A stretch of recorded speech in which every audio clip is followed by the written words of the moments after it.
Hello po mga kababayan, kamusta po kayong lahat? And once again, welcome back to another episode of Simply Talkies Vlog. So ang pag-uusapan natin mga kababayan ay ito pong statement ni designated Dilulong Syunga, no, na si Bukekeng Tamilmil Itok-Itok Sara Duterte. Kasi meron na naman po siyang sinabi tungkol sa PNP. Mukhang nagpapapiling victim, mukhang nagpapapiling awa, at higit sa lahat, nagpapamater. Oh, okay. Nagkakray-cry po siya kasi po may ginawa ang PNP sa kanya. No? Hindi naman po siya sinaktan, kundi meron lang pong inalis sa kanya. No? So, hihingi ng awa sa publiko. Sabi niya, ako po ay inaapi base po sa statement na to. At meron pang patama, pasaring sa PNP. At ganun din po, tayo po ay gagamit ng, ito, baka makita niyo yung mga anak ko nandiyan.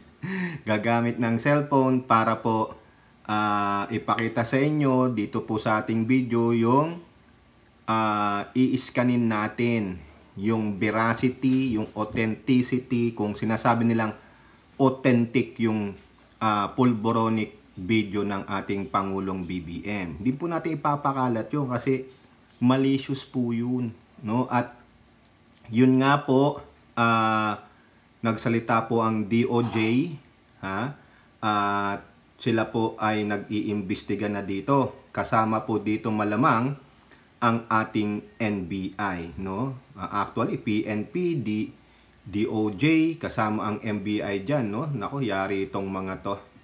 Yari kayo, no? May mga articles din po tayong ipapakita sa inyo at merong isa pong mambabatas na talagang may sinabi po dito sa fake video na ito. Kung maalala nyo, ipinakita natin sa inyo kahapon yung video po ni DND Chief Secretary Gibo Chidoro na sinabi niyang swapang ang mga taong nagpapakalat niyan.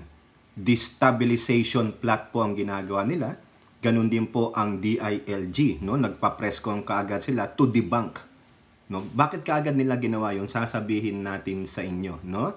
So, pero bago po tayo magpatuloy, tayo po ay magbibigay pugay sa lahat ng ating channel members, followers, subscribers, nagla-like at nagsi-share ng ating mga videos, sa mga nagbi-video replay, sa mga nagsi-share ng kanilang blessings, sa mga regular natin diyan po sa video premiere at sa live stream, live comment section.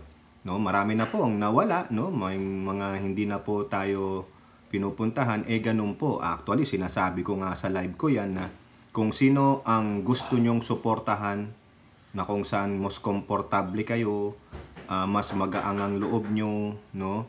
Hindi kayo nakakita doon ng mga nang aaway sa inyo, doon po kayo.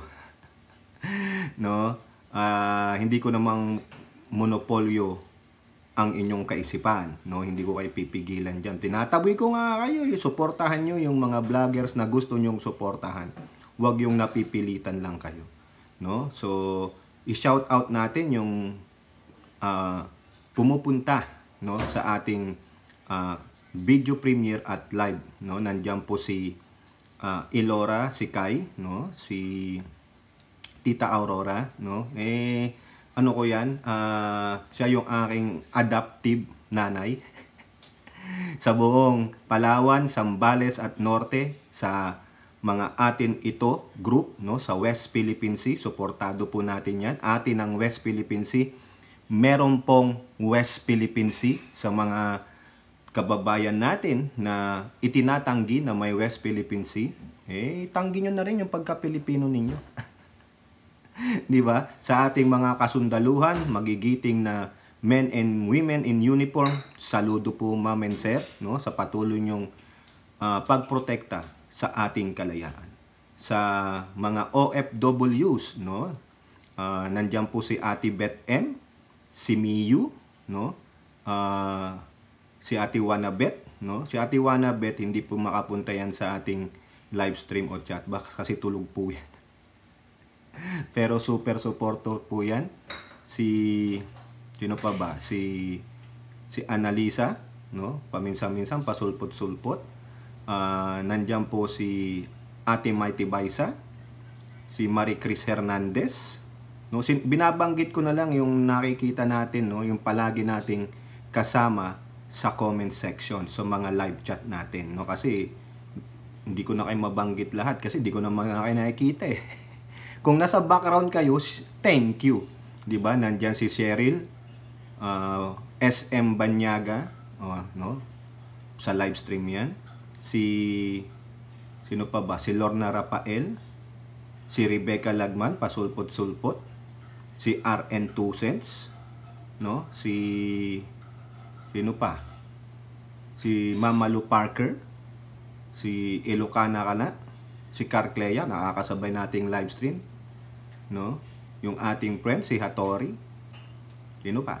Wala na. Yun lang yung nakikita ko na eh. Yung iba eh, naglayasan yan. Nilayasan na tayo. So, pasensya naman. Hindi ko na kayo nakikita. So, God bless you po sa inyo. Eh, sana suportahan nyo yung mga kapwa natin vlogger. So, sabi nyo, bye-bye. Eh, di bye-bye na din. Wala akong magagawa doon. Di ba? Ganun lang talaga yan. Sa mundo ng... si Maritel T, nandyan. Si Suset Ballesteros, nandyan. Si Doktora Peli Poblador, nandyan. Si Priscilla, pasulpot-sulpot. At least nagsa-shoutout. Yung shoutouters natin, si Nilda Arceo. Yung designated shoutouters ko. No? At yung mga nasa live stream, na-shoutout ko na kayo. Okay, so eto po, ipapakita natin, uunahin muna natin ang inyong favorite Netflix marathoner, si Bukekeng Tamilmil Syunga. Kasi po, meron po siyang statement. Ako po ay nagpapasalamat kay Mami B dahil ipinorward niya po ito sa akin at doon po sa mga nagpo-forward pa. Kunin ko na lang po yung pinorward ni Mami B. So, ayan po, no? Office of the Vice President. Ang galing niyang magbigay ng statement through paper. Pero yung actual, yung walang ganyan, yung ambush, oo nga pala, may nagsabi sa atin na mapanglait tayo. Okay lang yan. Labanan din natin yung mga mapanglait. Kung ayaw nyo po, sige, babush. Kung napipikon po kayo kay Tokis, babush. Kung nababastusan po kayo, babush. Ika nga ni Kai, wapakels. Akala nyo naman, mawawala ako sa mundo ng social media. Mawala nga ako sa YouTube. Nandun naman ako sa X. Wala lang akong TikTok, kasi Chinese yan eh. Wala akong Instagram, may FB naman ako. Diba? Kung napipikon kayo, wag nyo nang panoorin si Tokis. Kung naaasar kayo, wag nyo nang panoorin. Kung nababastusan kayo, wag nyo nang panoorin. I'm telling you, you're just giving yourself a very painful situation na pinanonood nyo to. Ang pangit naman nito. Wala namang kwenta yung pinagsasabi niya. Bakit kayo nanonood? Di ba Ate Beth M, no? Ganyan si Ate Beth M, very supportive yan. No, si Carclea, maski na wala yan sa live natin, sa video premiere, nandun naman siya sa comment. Si Ate Marie Chris, ganun. Mga supporter po, di ba? Okay, the supporters are come and go. Alam ko na yan. Kaya, ikaw ba si Mr. Know-It-All? Hindi po. Life experiences, ganun lang po, pinangahawakan natin. Okay, so ito po yung statement ni Bukeke. Napakaganda, very well crafted. Sana ganyan din ang thought process niya pag may ambush interview. Kaso hindi palpak eh. Kaya nga 'di ba pag may ambush interview siya, no comment. Eto na. Nako, kung ano-ano pang pinagsasabi natin eh. Official statement of your Bukekeng Vice President on the notice of relief. Relief. Tinanggal po. Ni-recall sa kanya yung 75 na mga personnel ng Philippine National Police and Security Group. So dito, kino-confirm lang ng kanyang opisina na totoo nga po yun. Sabi niya, relieving eh. Mamaya may sasabihin si PNP Chief Marbil. All, sabi niya, all of the 75 PNP police and security group personnel that were previously assigned for my protection. I want to assure the public that this order will not affect my work in the office of the Vice President. Tuloy-tuloy pa rin daw po yung trabaho niya para makapaghatid ng serbisyo. So okay, grateful po siya. Thank you for the time. Thank you for your service. Okay? Ngayon, PNP lang yan. Philippine National Police lang yan. Yang 75 na yan. Ilan ba ang total security group niya? Hayop ano? 75 na police. Oo nga, wala ni isa eh. Vice President siya. Hindi siya ang presidente. Pero may 75 siya. Napaka-special mga kababayan. Babalikan natin yung sobrang pagka-special niya at entitlement niya. Ano yun? Ito. Hindi ko po dinidelete tong article na to kasi alam ko magagamit ko ito. Gamit na gamit ko po ito. Eto po. Babalikan natin mamaya kasi meron pang isang paragraph doon eh.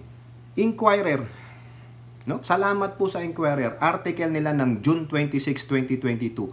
A day after nung swear in siya as Vice President. Ano sabi? Guarding Sara, why next BP is getting her own security team? Maalala nyo yan? Ang OBP, meron na pong security personnel yan. Yung PSG, Presidential Security Group. Mga military yan. Pinoprovide po ng AFP. Okay. Now, it's up to the one holding the office to request for another security personnel kung alam nilang medyo madami tulad ng sa pamilya. Kasi pamilya niyan eh. Yung kung may anak siya, ilan ang anak niya, sa asawa niya, no? Oh, 'di ba si Lenlen, 3 anak niya. Oh, wala naman siyang katuwang, 4 lang sila, 'di ba? I-comparison lang. Ilan ang kay Binay? Siyempre, yung mga anak nun, yung asawa nun. Yung mga anak naman nun, mga politiko, they have their own security group din. Diba? Okay? So, inactivate po yun. Pinayagan po yung request niya. Na magkaroon siya ng sariling security group aside doon sa PSG. Ano ang rason niya? Ito po. A day after the launching of the Vice Presidential Security and Protection Group, also known as BPSPG, Duterte herself issued a statement acknowledging that a request has been made for the formation of that group. Ano ang reason? Ano reason, Elora? O Ate Beth M? Or Suset? Ano reason, Maritel?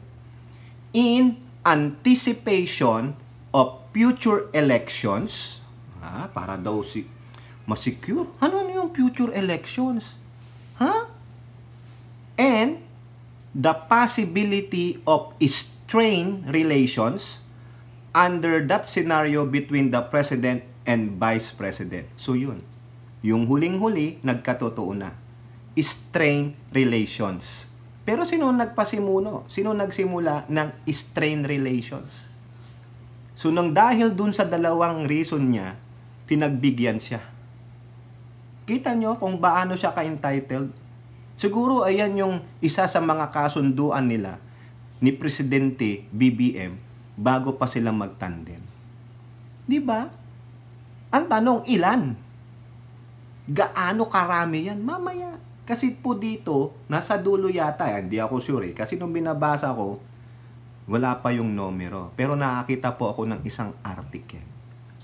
Pinapasalamatan niya ang AFP dahil binigyan siya niyan yung DND o Dedicated Unit. Yan. Para lang po sa kanya yan at sa kanyang pamilya. Ayan. Okay. Papasalamat siya. Yan. Nagkaroon na ng sariling opisina. Okay. Yan. Upgrade, sabi dito. The PCG was established by General Order Number 60 of 1986. Panahon ni Cory yan. Despite the PSG's mandate, the AFP also have a group called the BPSPG. Nag-create sila. Another group na naman yan. another people na kukuha ka sa AFP. Kukuha ka ng personnel doon.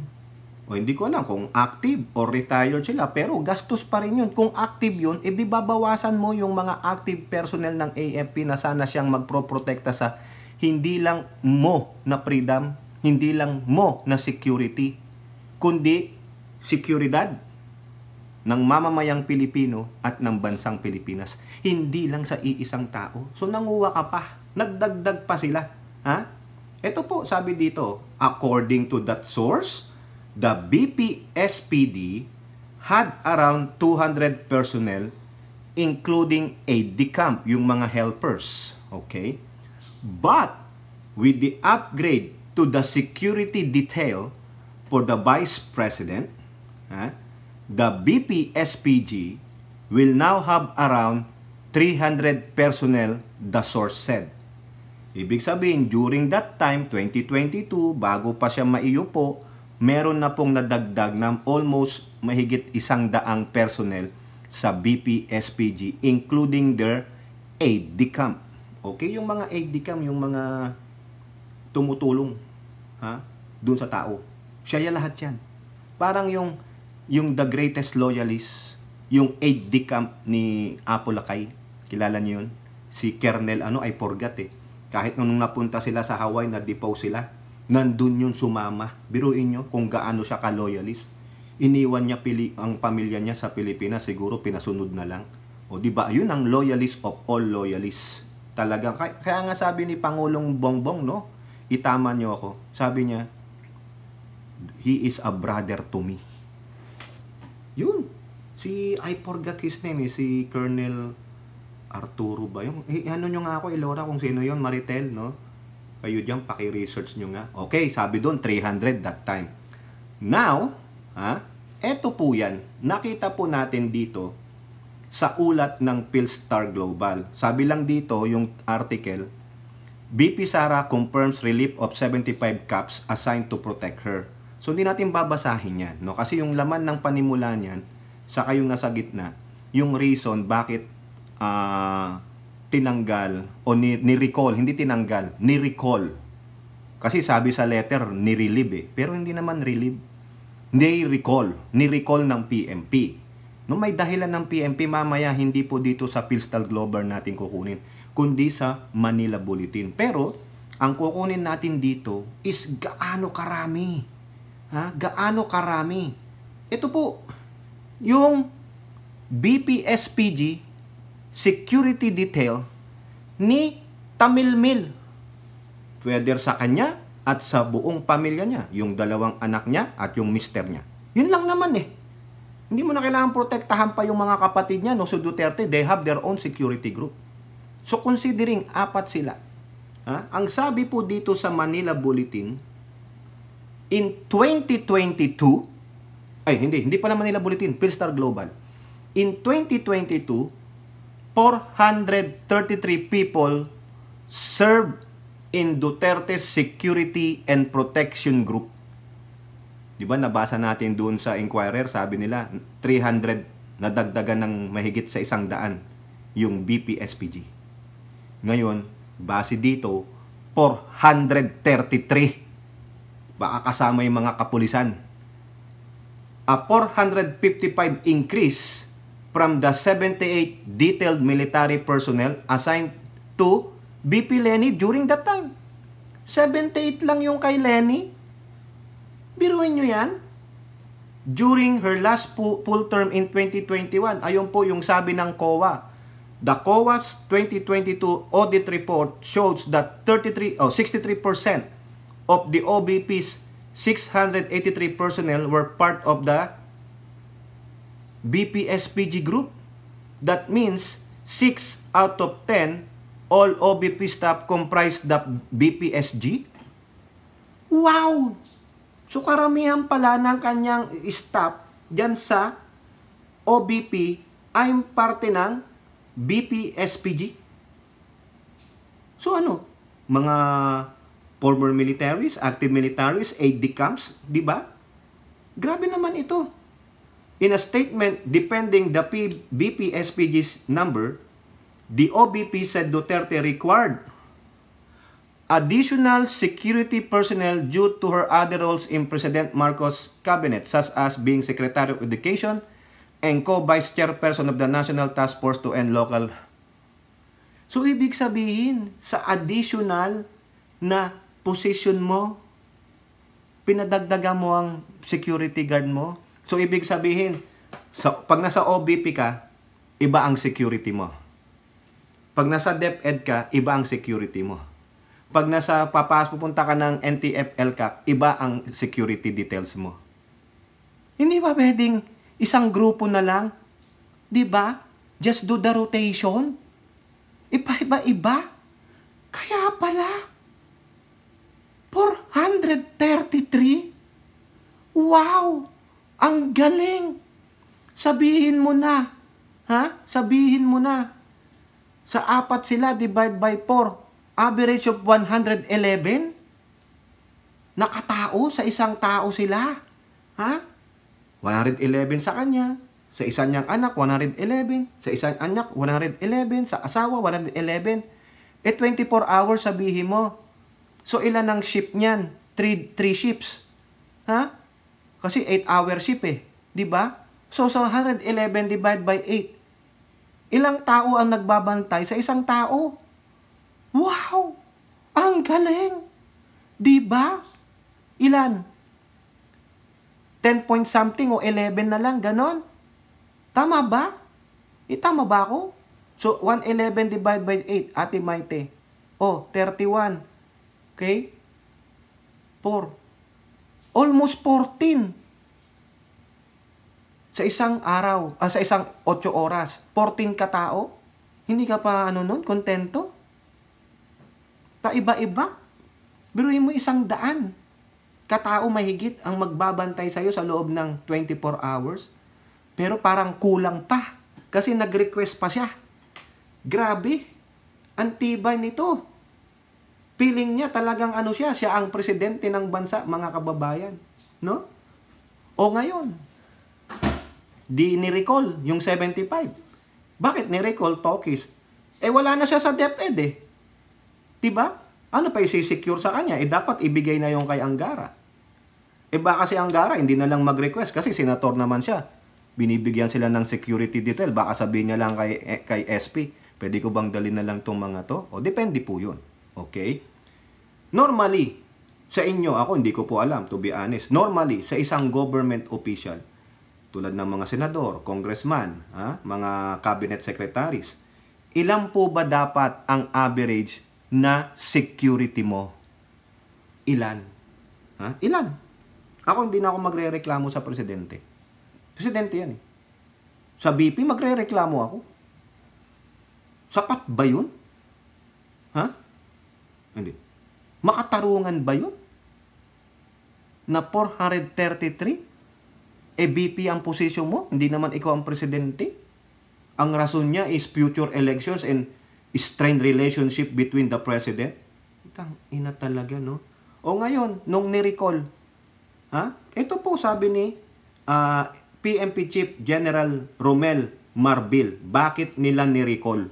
Ito po, sabi dito na PNP denied on Tuesday, July 23rd of abruptly pulling out the police security experts assigned to Tamil Mill, saying proper communication was done to explain why the cops needs to be reassigned to other duties. Tingnan nyo, kumbaga, yung statement ni Tamil Mill, kumbaga kinakawawa siya ng PNP. Hindi ako inabisuhan. Kinakawawa nila ako kasi hindi na ako umatin ng SUNA. Hindi po yon.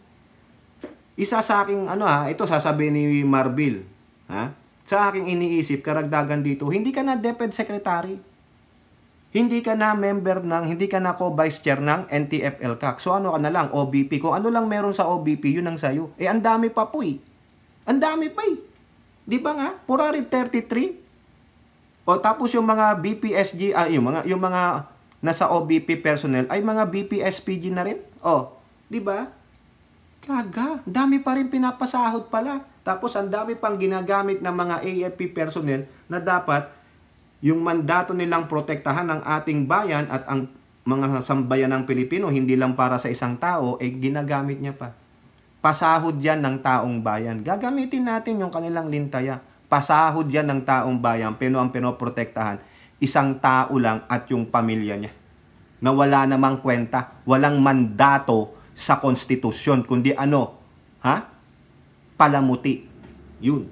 Okay? Yun, yung mga trabaho niya, ginawa lang nila yan para masabing hindi idle, pero sa konstitusyon, isa siyang palamuti na binabayaran ng libo-libo. Dapat tanggalin na nga yan. Tanggalin na yung opisina ng Vice President na yan. No, ano ang sabi po ni Marbil? Proper communication. Hindi yung abruptly. Ay, nako, nagpapaawa, feeling victim ang mga gago. Diba? Ito po ang reason. Sabi ni PNP Chief. Una, sabi niya, ang PNP is experiencing lack of personnel to replace cops on the ground whom he said are doing duties beyond their supposed working hours. So, siyempre nga naman, kung kulang sa kapulisan, kulang sa personnel, anong gagawin ng mga doon? Pagod na yun. Sobra na sa 8 oras. Di ba? Tapos, hindi naman kasama sa overtime. Salaried people. Kawawa yun. Huwag niyong itulad sila kay Lenlen, working 18 hours. Hindi po yan AI, hindi po sila robot. Kailangan din nilang mamahinga. Justifiable ba na kunin mo yung 75? If that will help them, why not? Diba? Kung yung 75, paupo-upo lang doon, patayo-tayo, pasigay-sigarilyo, patulog-tolog, di maganda pang magbihis na lang kayo, lumabas kayo doon. Maa-avert nyo pa yung mga crimes. Mamaya, may paparinig pa dyan, magpaparinig si Bukekeng Dilulong Syunga. Sabi ni PNP, quote, "We have to get all our people because our policemen are already sleepless and are very tired of working beyond their working hours and they cannot work anymore, especially after the SONA. Who would replace them? Who we are trying to get other policemen that are needed." Correct. Pangalawa, sabi ni Marbil, PSG composed mainly by members of the AFP who are in charge of the security of both the President and the Vice President. And the security arrangement, he said, is that the PNP will just be an augmentation. Augmentation. Anong ibig sabihin yan, Elora? Kai, ano ibig sabihin? Suset, ano ibig sabihin ng augmentation? Just to add. Pandagdag lang. Di ba? Pandagdag lang kayo. Hindi kayo yung main role dyan. Pandagdag lang kayo, pang-augment lang kayo. To increase, to enlarge, to multiply, ganun lang yun. Kumbaga, additional lang kayo. Instead na, ang dami naman na, 433, mainly of those AFP. Di kunin ko na kayo. Di ba? Baka mas makakatulong pa kayo sa amin dahil talagang worn out na kami. Ngayon, ang problema, kung may crimes niyan, hindi namin ma-avert, matulungan, matugunan yung paghingi ng tulong ng mamayan, na kay Duterte lang kayo, wala kang ginagawa dyan. Di ba? Ito pa sabi ni PNP Chief, the security of the Vice President is under the PSG, not under the PSPG. We are just complementing them. How many? 75. Bakit? May reklamo kayo? Hindi daw po sila sinisingle out tulad ng gustong sabihin ni Tamil Mil sa kanyang statement. Marbil said they need more policemen to be assigned on the streets in order to further boost the peace and order measures, especially in urban areas in the country. They are saying that she is being singled out. No, we need more policemen on the ground and even retired generals. We pulled out their security because we need more men on the ground. Hindi lang naman pala ikaw pati mga generals di ba? He said this was also related to his previous order of deploying at least 80% of policemen to the ground. Yun naman pala Ginagawa lang ng ating PNP chief ang mandato nila to secure the streets, to secure the safety of the Filipinos. Filipinos, plural. Ano pa gusto mo? Tamil Mil. Ano gusto mo? Saras. Ayun, ganon. Leche. If you will see in Camp Crame, we have to download and help our people on the ground because what we want is to limit their working hours to only 8 hours. In doing this, we need to download all the excesses. Correct. 8 hours, go. Pahinga ka. Oh, di ba? On the part of the PSPG, he said more than 300 personnel were already pulled out and were assigned to normal police duties on the ground. Ako po, PNP Chief Marbil, saludo po ako sa decision ninyo. Bayaan niyo yan si Tamilmil, cry-cry lang yan, nagpapapansin ang Leche. O, di ba? Kahit ano pang sabi ni Tamilmil, Leche pa rin siya. O yung mga naaasar sa akin, yung mga nagsabing mapanglait ako, wag na po kayong manood, no? Makakarinig kayo ng mga mapapanglalait na salita dito, yung mga pagmumura, pambabastos, mga ganito po ito Kung hindi nyo po makayanan, babush na po. Wag na po kayong manood, no? Ibigay nyo na lang yung suporta nyo sa ibang mga gusto nyong vloggers na mga patwitams, yung mga sinusugarcoat yung gustong sabihin because ayaw mawalan ng viewers and subscriber. Hindi po ako ganun, no? Hindi ko kailangan ng viewer o subscriber na hindi open-minded. Di po ba? Okay? Kung di kayo masaya sa pagbablog ni Tokis ng ganito, just better go. No? At hindi ko rin naman kayo kailangan. I don't have to please you. Di ba? Kaya nga sabi ni Kai, ulitin ko, wapakels. Okay? Now, ano yung pasaring dito ni Tamilmil? I do hope, however, tingnan ninyo, may however, that with this latest directive of the Chief PNP, we hear less cries from the people regarding the proliferation of drugs in the country, and that even fewer shall fall victim to various criminals activities. Ayun po yung pasaring niya. So therefore, eto na lang, ikaw, naririnig mo naman pala, naririnig mo, na merong mga umiiyak nating mga kababayan tungkol sa pagpalaganap ng pinagbabawal na gamot at mga nabibiktima ng mga krimen. Anong ginawa mong aksyon? Bakit hindi mo na lang sinabi sa kapulisan na, kayo PNP, kayo naman talaga dyan sa mga street, you have to protect and to serve the community. Balik na kayo. I can manage because AFP and the DND accorded me this too much security group. Tapos nung ni-recall sa'yo, saka ka naglilintaya, hindi ka nga nila na-protectahan dito sa paggurgur Diba? So ibig sabihin, kailangan mo ang 75 police officers to protect you? Anong gagawin pa ng iba pang PPSG? Kung baga isang platoon ang hawak mo? Leche. Ngayon, maglilintaya ka nito? Uy, panahon din ng tatay mo, nagkalat ang droga at krimen. I do hope ka pa. Fuck you ka pala Diba? Ang galing mo nito Nagre-reklamo, nagpapaawa. Sabi, huwag niyong kunin. No? Sana, pag kinuha niyo, wala na Wala na yung drugs, gago.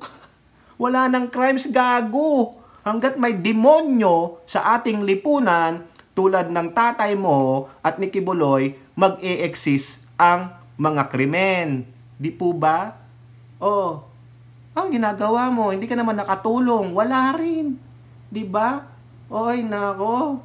Siopaw, ngayon, ito, tignan mo ito. Bakit nung nagre-reklamo si Rapi Tulfo sa patuloy na krimen na nangyayari sa MRT 3, nagpahiring pa yan, wala kang ginawa. Inangkin mo lahat para lang protektahan ka at ang pamilya mo. BP lang naman ang hawak mo. Palamuti ka lang. Ikaw yung napakamahal na palamuti. Ano ang feeling mo? Ang value mo si Mona Lisa? Ang value mo yung painting ni Leonardo da Vinci? Ganon? Precious gold ka? Precious diamond? Very rare earth minerals ka? Sa bagay, Asian nga naman, mukha kang piyon Di ba, Laura? Sorry naman sa mga ayaw sa mapanglait, layas na kayo sa channel natin, no? Ano ang sabi diyan, sa politiko nung July 3rd na ulat lang, hinanap ko po talaga yan. Rapi Tulfo, deploy more cops to MRT3 for public safety. Anong masasabi mo, Tamilmil? Nung kinakastigo ni Rapi Tulfo ito. Alam ba ni Rapi Tulfo na meron kang 75 police officers just guarding you and doing nothing? Halimbawa, may meeting ka dyan, nasa loob ka naman ng convention center o whatever room. Eh yung 75, nasaan sila? Eh yung 111 na mga AFP personnel, nasaan sila? Oh, di ba? O ngayon, nagngangaw-ngaw si Rapi Tulfo dito, pinagalitan niya ang mga pulis na NCRPO. Oh, yung pala kulang sila eh. Kasi nasa mga general, imbis na taong bayan ang protektahan ng kapulisan, ang pinoprotektahan ay ang mga katulad mo, ang mga generals, ang mga VIP. So paano ang taong bayan? Eh nasa inyo naman pala yung mga kapulisan. Di ba? Inangkin ninyo eh. Tapos magagalit ka, mag-iingay ka, maglilintaya ka, animal. O di ba? Sige nga. Tama, mali, Elora. O. Okay, kayo ano masasabi nyo diyan kay Tamilmil? Tama ba yung sinabi niya na sa huling-huli meron na naman siyang patama? I do hope, however, nung kinuha mo ito, ay wala ng mga kababayang iiyak sa pagkalat ng droga. Puro kay droga eh. Tang ina, hindi nga nasod ng tatay mo eh. Putang ina naman. Crimes nga eh. Sa Davao nga, hindi nyo rin masolve ang crimes eh. Wina-whitewash pa nyo eh. Sabi nga nung Region 11 spokesperson na police doon, yung babae. Oh, 1 kaso ng ano yon, isa eh. Tapos 4 na rape kada linggo. Oh, tang ina naman. Tapos sasabihin nyo, second safest city ang Davao City, no? Nung 2023, yung pala eh, ayusin na natin yan, Brad. Kaya, nire-relief eh. Nire-recall yung mga kapulis na nakatangga dyan kasi dati mabait. Ngayon, naging bulok na kamatis, mga kababayan. Ngayon, punta tayo dito. Yung sa video na ipinalabas ng mga gunggong ng mga duwag. No? Todo po ang depensa nila, mga kababayan, sa ginawa nila. No? Sabi nung sinungaling dito sa LA na bakit pa daw siya uuwi ng Pilipinas. O di sige. Bakit ka uuwi ng Pilipinas? Sige, karapatan mo yan. Pero, karapatan din ng gobyerno ng Pilipinas na idepensa ang Pangulo.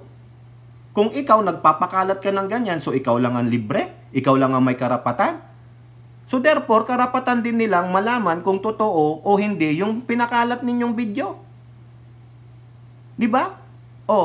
Bakit si Roque at si Chong? Bakit dyan? Bakit kayo pumunta ng Los Angeles? Bakit kayo pumunta ng Canada? Di ba? Mga Filipino citizen kayo, pero nagpapakalat kayo ng kawalang hiyan sa ibang bansa. So wala nang pakialam ang gobyerno na usisain, depensahan, lalo na ang Pangulo. Sabi nyo, authenticated. May video po na ipapakita natin dito, si Roque nagsalita kung ano man yung sinabi niya. Dapat yan, kumilos po ang Supreme Court o ang Integrated Bar of the Philippines dyan. Ganyan po ang mga abogado ninyo. No? Dahil sa katalinuhan nila sa batas, kaya nilang in-circumvent ang batas, pero nakakahiya po kayo dahil wala po kayong ginagawang aksyon kayo dyan sa Supreme Court at sa mga kasamahan nilang mga abogado. Kung si Glenn Chong nga, si Larry Gadon, dinisbar ninyo dahil minura lang yan na minura yung isang babae. Pero itong dalawang abogado na to, ilang abogado dyan sa maisog na binababoy ang presidente. So therefore, okay lang sa inyo. Diba? Dapat talaga may mga citizen arrest na lang, mga kababayan. No? Wala, nakakagigil eh. Ngayon, kahapon pinakitaan ko kayo through Chris Ulos video, dalawa po yun, gumamit po sila ng app sa Android John. Kagabi, naghanap din po ako ng app para sa iPhone. Di ko po makita yung deepware wala. So ito po yung nakita ko. Ayan detect. I-detect natin yung authenticity ng video na pinakalat nila. Dito po may purchase yan. Ayan Okay? Gagawin natin, ganyan po yan. Ayan Ito, yung button, i-upload natin yung video. Okay? Titignan natin yung percentage ng pagka-fake ng video na yan. Okay? Gagawin natin. Pipiliin natin yung videos. Ayan po. Ayan o. Videos o. Ayan o. Ha? Ito, huwag nyo nang tingnan niya. Mga videos ko yan. Pang-upload ko yan sa shorts. Okay? O, piliin natin. Ayan po. Ayan o. O, ini-scan niya. Ini-scan niya. Okay? Tingnan nyo. Matagal lang. Na-try ko na to kahapon, mga katokis. No? Sinave ko talaga, dinownload ko yung nilabas nilang video. Oh, 48, matagal lang po. Yan. Sige, antayin natin para ito yung katotohanan na at least may pinapakita tayo na ini-examine. Hindi yung tulad nila na tinry din namin yung deepware, sabi nung Bisdak Pilipinas, 100% authentic. Nasaan ang resibo? Nasaan ang resibo? Nasaan yung ganito? Ayan po. Uy, nawala. Tingnan ninyo. Ano sabi? Ha? Pound, 10 frames. 10 na. Kahapon, 9 lang. Ano sabi? Ha? Scan, 173 frames. Fake frames, 10. Ha? O, ayan. Ito daw po. Ayan, fake. Ha? Peke. Ha? O, 70% fake. Tingnan ninyo. Ha? I-click ko pa yan, 70% fake. Peke siya. Ha? Isang frame pa lang yan, ha? Yung ikalawang frame. Ilang percentage? 80%. Ha? Ikatlong frame. 10 ang nakita niya. Ilan? Diba? Patunay. Malabo. 86%. Ayan. Na-ebidensya. Ha? Ilang patong pang-apat? 89%. Hindi bumababa ng 80 mga kababayan. Ilan? Tingnan nyo. Ito, 58%. Ha? Itong isa, the same, 58%. Ha? 68%. 10 frame yan. Para makita nyo. 66%. Yung nakayuko na. Ha? 66%. Dami to. Tapos yung gumanyan na. Yun daw nasinghot na, 69%. 10, hindi bumaba, halos ang average nito, 70% peke. Nakita nyo? Almost average. Ang mataas is 89%. Mababa, 66%. If you add all those 10, no? Yung numbers, divide by 10, the average, ang anong lalabas niyan? Di in the middle 70s, 75%, sabihin ko na. Ha? Di ba? Peke. Peke. Tapos sasabihin ng mga iba nilang mga vloggers, mostly the Bisdak Pilipinas, nandun po, pinost po ni Mami Peng nakalimutan ko lang i-grab Totoo daw, authentic daw. Tapos sabi ng mga iba pa nilang mga vloggers, yung mga bakla nilang mga vloggers, yung mga pangit nila, yan, inalipusta ko kayo, mapanglait ako. Ha? Talagang gaganunin ko kayo kasi nakakagigil na kayo. Dapat talaga kayong hablutin na ng kamay ng batas.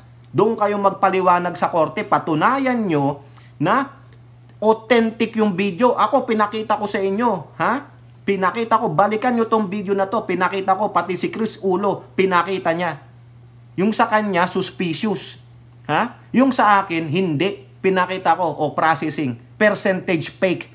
The highest is 89. Doon na lang kayo magtaka Yung frame na nahuli nitong deep detect, app yan sa iPhone.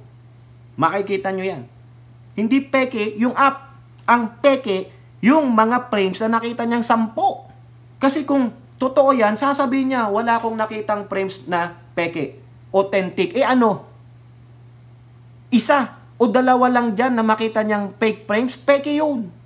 Sino ang gago? Kayo nga hindi makapagpakita ng ganyan Kasi alam nyo sa totoo lang, kung gumamit kayo ng deepware, tinry ko dito sa aking laptop.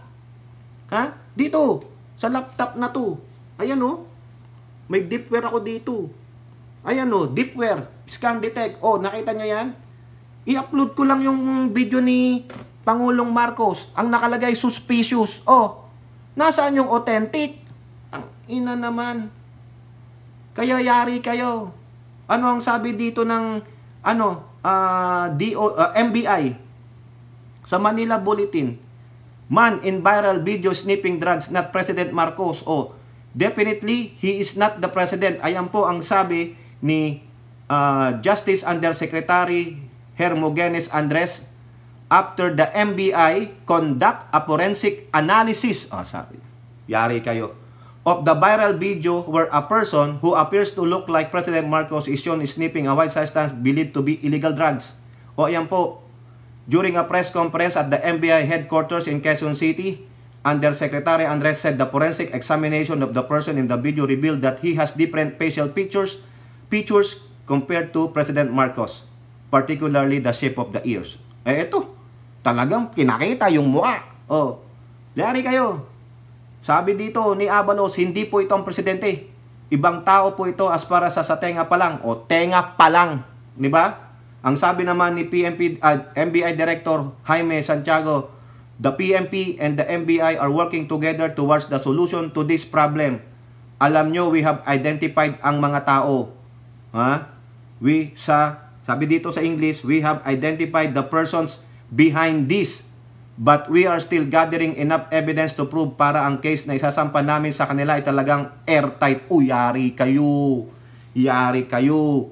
Napakamalisyoso ng ginawa. Sabi ni Abalos, yari kayo. But one thing is for certain. Dapat talaga may managot po rito. Ayun pa ang pangako niya. Gawin mo yan, Abalos. Ha, gawin mo yan. Eto, mamaya basahin ko muna yung mga article bago ko ipakita yung video ni Roque. Ha?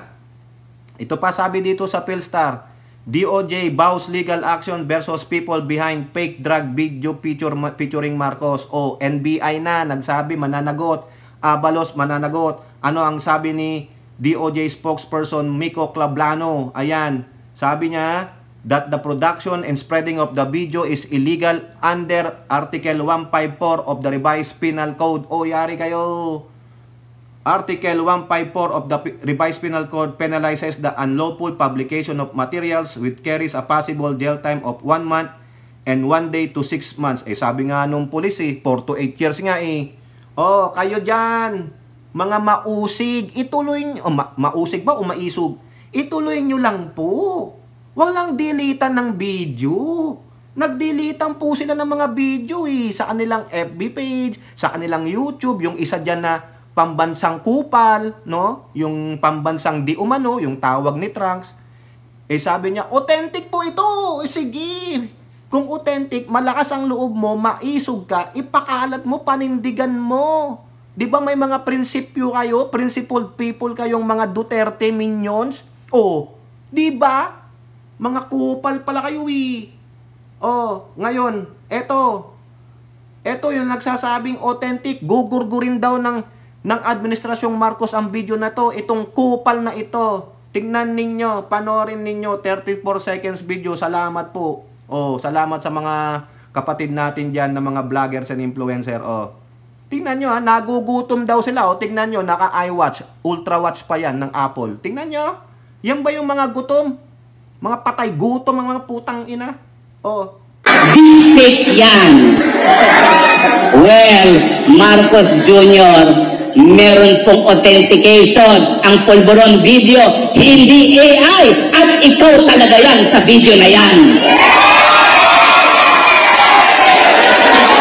Papayag pa kayo ng presidente ng Pilipinas? Bangag! Papayag pa kayo ng presidente ng Pilipinas? Adik!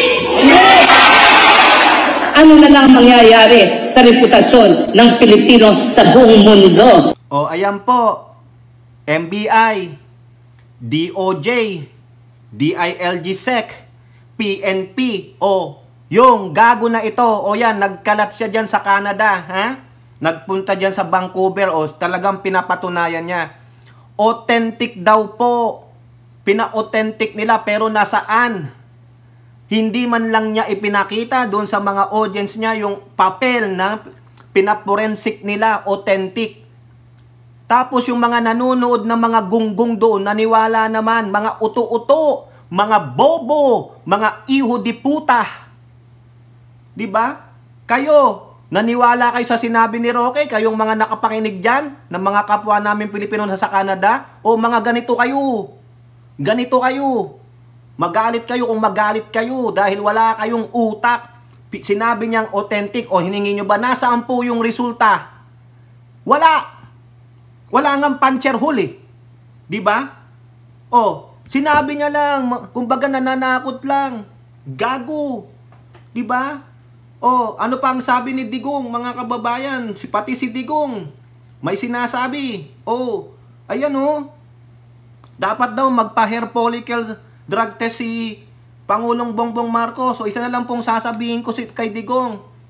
O, ganito ka, gago ka, mamaya, iba na naman ang statement mo, hindi ko sinabi yun ha. O, paano pa ako maniniwala sa'yo? Isa kang balintong, isa kang sinungaling, gago. O, gumawa pa ng statement yan ha. Pero hindi naman siya yun eh. Tagasulat lang nila yun. O, eto pa. Ha? Nakuha ko po to kay Sir Benji. Sir Benji, salamat ha. Eto, may nag-post. Sabi yan, paano yan? DND na magpapaimbestiga. Ano sabi ni Glenn Chong dun sa nagsulat niya, no? Tingnan nyo. Mag-imbestiga sila. We are not afraid. Oh, okay. Sige, sabihin mo yan. Pero dapat kang humarap sa investigasyon. No? Ang yabang ninyo. Dahil nga po mga kababayan, mga abogado ito.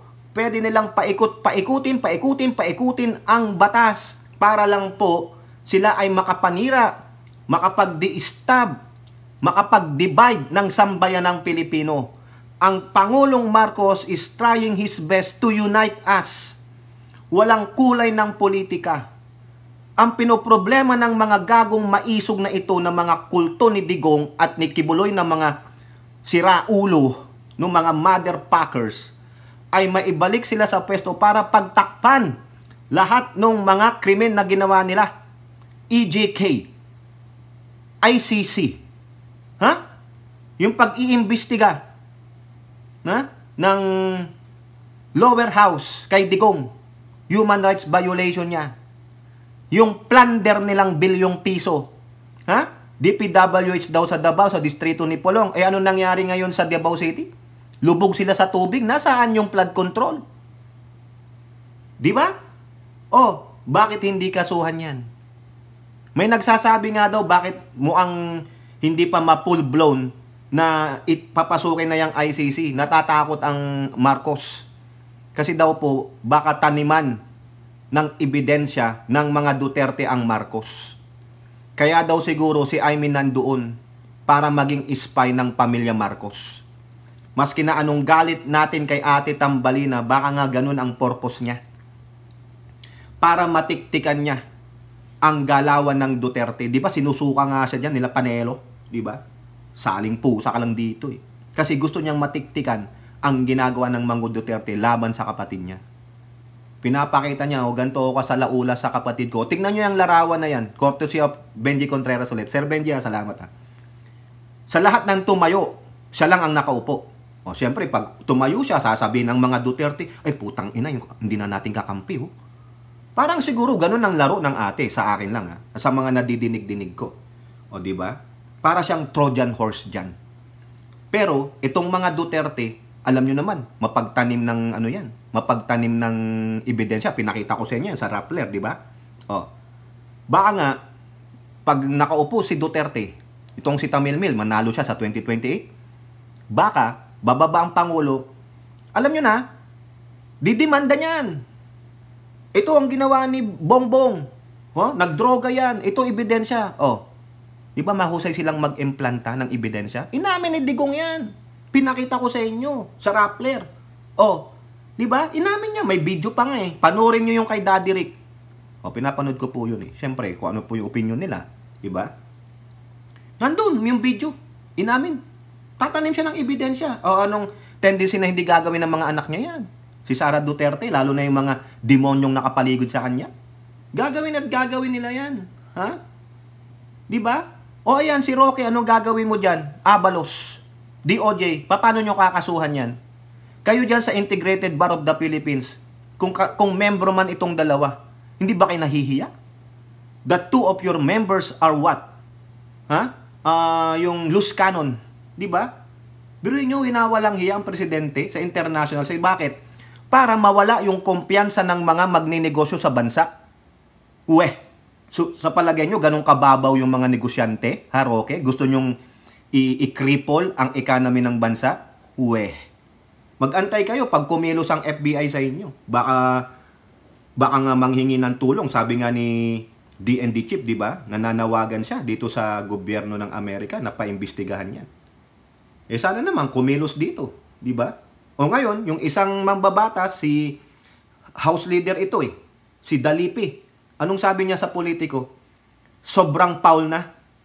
Fake Marcos video, a blatant attempt to destabilize government. Correct. Destabilization po yan. O grounds for ano yan. Dapat hulihin. House Majority Leader and Zamboanga City Representative Manuel Jose Manix Dalipe, Manix po ito issued strong condemnation to individuals responsible for the fabrication and dissemination of an AI-generated video to malign and attack President Marcos Jr. hours before his third sona, yung sona niya. Quote, the fabricated video, which falsely depicts the President using illegal substance, is not just an attack on his person but an affront to the entire nation. Correct! They want to divide us because of their greed. Yun. Lahat po yan. Greed. Lahat na. Kaya nga swapang, sabi ni Ito po, the Dutertes has been going around the country organizing these maisog rallies to call for President Marcos to resign so that VP Sara Duterte can take over. Sobrang foul na ito. Whoever is behind this and whoever is financing this attempt to malign the President have crossed the line. I call on the PMP and the NBI to get to the bottom of this evil deed and take immediate action. Delipi said the move is not just an attack against our president but a blatant attempt to destabilize our government and undermine the integrity of our democratic processes. It erodes public trust and poses a serious threat to our national security. Correct. The shoddy editing and obvious signs of AI manipulation in the video only serve to further illustrate the desperation and malicious intent behind this attack. Yan. Tama yan. Dalipe emphasized the need for swift and decisive actions against those responsible for the attack. The full extent of the law must be applied to those behind these unrelenting attempts to destabilize the government.